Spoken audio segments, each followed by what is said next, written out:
अनेक स्वरूप हैं माँ भगवती के। जैसे कल आप सभी ने सुना कि दुर्गम दैत्य को जब माँ ने मारा और वेदों को पुनः लिया, सब जनों की समस्याओं को हरण किया, तमाम सैकड़ों नेत्र उस माँ भगवती के आंसुओं से भीग गए। जब पीड़ा और करुणा समाज में देखी, उन नेत्रों से मानो वर्षा होने लगी, तब ये धरती पर जल का प्रवाह बढ़ा और उस समय माँ का एक नाम शताक्षी पड़ा। क्योंकि वर्षा हुई, फिर पुनः सब व्यवस्थित होने लगा, अन्न, औषधियाँ, जल इत्यादि सब पुनः पहले के जैसा होता रहा। माँ उन सब दुखी और व्यथित लोगों के लिए सेवा भावी बन करके घर घर जाने लगी। फल, साग, सब्जी इत्यादि, अन्न, औषधि सब पहुंचाने लगी उन सब बीमारों के लिए, उन सब दुखी जनों के लिए। तब एक नाम माँ का शाकंभरी पड़ा है। क्योंकि दुर्गम दैत्य को माँ ने फिर समाप्त किया, इसलिए उनका एक नाम दुर्गा पड़ा है। समय समय पर ये शक्ति जब जब आप ही के जैसी वो मातृ शक्ति शरीर रूप धारण करती है और समय समय पर दुष्टता को समाप्त करती है। फिर उस समय माँ के अनेकों स्वरूपों का दर्शन हुआ है। इसलिए वहाँ कालिका, वारिणी, वाला, त्रिपुरा, भैरवी, रमा, बगला, मातंगी, कामाक्षी, त्रिपुर सुंदरी, छिन्नमस्ता आदि माताओं ने प्राकट्य किया है। तब इतनी सारी शक्तियां एक साथ संगठित होकर के समस्त दुष्ट शक्तियों को समाप्त करती है। माने जब अच्छी संगठित शक्तियां, सुव्यवस्थित शक्तियां जब संगठित होती है तो दुर्जन और दुष्ट वृत्तियां सब समाप्त होती है। माँ भगवती के 5 मूल प्रकृति स्वरूप भी है। मूल प्रकृति जो है उसके 5 स्वरूप है। उसमें दुर्गा है, उसमें महालक्ष्मी है, उसमें महासरस्वती है। ये 3 तो महाशक्तियाँ ब्रह्मा, विष्णु और ब्रह्मा के पास है। और 2 शक्तियाँ है माँ भगवती की, जिसे हम राधा स्वरूप और सावित्री स्वरूप कहते हैं। सावित्री माने जो वेदांग, वेद इत्यादि है, मंत्र और तंत्रों की जो जननी है, जो अधिष्ठात्री है, वो गायत्री और सावित्री देवी है, जिनको सब नमन करते हैं, सब उनको वंदन करते हैं और उन्हीं को हृदय में धारण करके अपने जीवन के सब अशुभताओं को समाप्त करके श्रेष्ठ बुद्धि और श्रेष्ठ विचारों को प्राप्त करते हैं। वो प्रेम स्वरूप राधा जो पंच प्राण तत्व है, प्राण की अधिष्ठात्री है, वो राधा रानी कृष्ण प्रिया, जिनको हमारे ब्रज में, वृंदावन में भजते रहते हैं। श्री राधा रानी के नाम से, उस दिव्य शक्ति से ही सब अपना कल्याण करते रहते हैं। ऐसी श्री राधा रानी, ये 5 मूल प्रकृति शक्तियों का वर्णन देवी भागवत कथा में, देवी भागवत महापुराण में मिलता है। इसी के साथ माँ भगवती के अंश कलाओं से भी जो देवी प्रकट हुई है ना, आप कहते हो कि माँ के कब कब प्राकट्य हुए, तो जब जब दुष्टों का दमन करने का समय आया तब तब माँ ने अलग अलग स्वरूप रखे, जैसे काली, महाकाली, दुर्गा, भवानी इत्यादि। 7वें दिन में माँ मूल प्रकृति के इन बहुत स्वरूपों के साथ पंच स्वरूप दुर्गा, सरस्वती, लक्ष्मी, राधा और सावित्री, इन स्वरूपों को नमन करते हैं।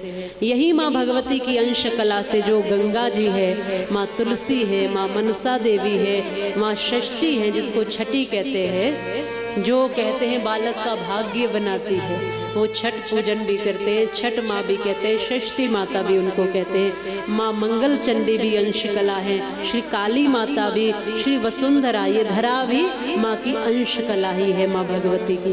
तो इन सब स्वरूपों को माँ भगवती के हम नमन करते हैं। इसी के साथ माँ की कुछ और अन्य कलाओं से प्राकट्य देवी अंश है, जिनमें स्वाहा, जिसमें दीक्षा, जिसमें दक्षिणा देवी, स्वधा देवी, स्वाति देवी, पुष्टि देवी, तुष्टि देवी, संपत्ति देवी, धृति देवी, दया देवी, प्रतिष्ठा देवी, कीर्ति देवी, शांति देवी, बुद्धि, मेधा और धृति देवी आदि ये सभी देवी की कलाएं हैं जो हम सब के पास जो पिंड और ब्रह्मांड में किसी न किसी रूप में दिखाई देती है। माने बुद्धि, तुष्टि, पुष्टि, संपत्ति, कीर्ति, यश, संपदा, ये सब माता के कलाओं के नाम हैं। इनमें हम मातृभाव देखते हैं, इसलिए तो बुद्धि स्वरूप में हम सरस्वती का दर्शन करते हैं, लक्ष्मी स्वरूप में हम माँ लक्ष्मी के दर्शन करते हैं, धन संपत्ति में सब रूपों में हम माँ के ही दर्शन करते हैं। और क्योंकि भारत की परंपरा तो मातृभाव से परिपूर्ण रही है ना, इस भारत को भारत माता इसीलिए कहते हैं क्योंकि सब में हम मातृभाव देखते आए। तुलसी हमें देती है इसलिए उसमें हम माँ भाव, माने जो देती है जीवन में वो मातृभाव ही। एक माँ ही इस दुनिया में ऐसी है जो बिना स्वार्थ के कुछ लिए बिना केवल देती रहती है। बाकी सबको कुछ न कुछ स्वार्थ रहता ही है, सब रिश्तों में कुछ न कुछ स्वार्थ है, लेकिन माँ एक ऐसा रिश्ता रखती है पुत्र के साथ, संतानों के साथ, जिसमें कुछ नहीं चाहती है, केवल देती है। और माँ ऐसी है वो तब से प्यार करती है अपने बालक को। आजकल एक गाना चला है ना, बचपन का प्यार, सबके बालक गुनगुनाते रहते उसको। समझ लेना कि बचपन का प्यार तुम्हारा क्या है, माँ, और बचपन को छोड़ दो। आप याद करोगे ना तो माँ का एहसान जीवन भर नहीं भूलोगे। माँ उस वक्त से तुम्हें प्यार करती है जिस समय पर तुम केवल उसके गर्भ में थे और डॉक्टर ने जब चेक किया था और जब तुम उस छोटी सी स्क्रीन पर एक लकीर बनकर दिखाई दिए थे ना, तुम्हारा शरीर भी नहीं बना था, बस डॉक्टर ने कहा था कि तुम गर्भवती हो, तुम्हारे गर्भ में बालक है, और तुम उस स्क्रीन पर जब केवल एक लकीर सी थे, तब से माँ तुम्हें प्यार करने लगी है, तब से माँ तुम पर जान देती है, तब से माँ तुम्हारे लिए जीती और मरती है, तब से वो तुम्हें प्रेम करती है। तो पहला प्यार, बचपन का प्यार, और आखिरी तक, आखिरी श्वास तक जो तुम्हें प्यार कर सकती है निस्वार्थ भाव से, वो होती है माँ। उससे पहला और आखिरी कुछ नहीं हो सकता। बाकी सब थोड़े थोड़े समय,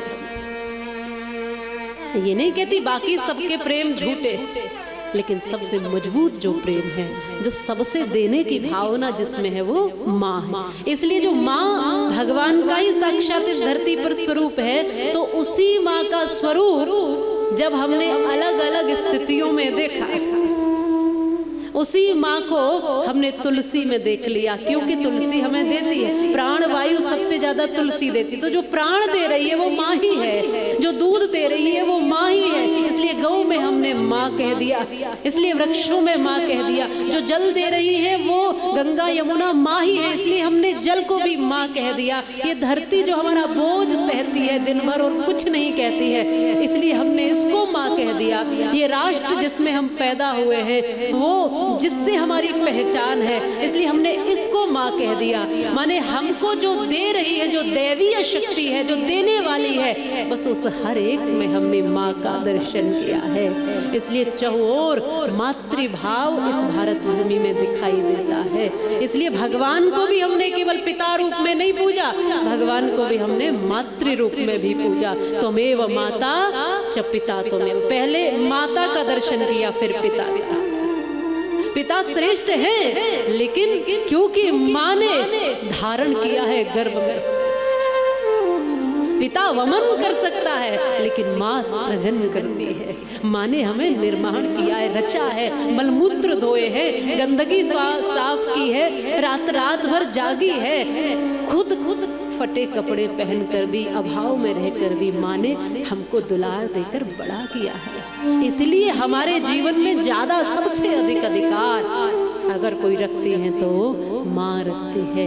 इसलिए माँ से बड़ा कुछ दिखाई नहीं देता। इसलिए एक जब हम कोई उत्सव मनाते हैं तो कृष्णाष्टमी मनाते हैं, एक दिन मनाते, शिवरात्रि एक दिन शिव की रात्रि एक दिन होती है, लेकिन नवरात्रि 9 दिन होती है। हमने विभिन्न स्वरूपों में माँ का दर्शन किया है।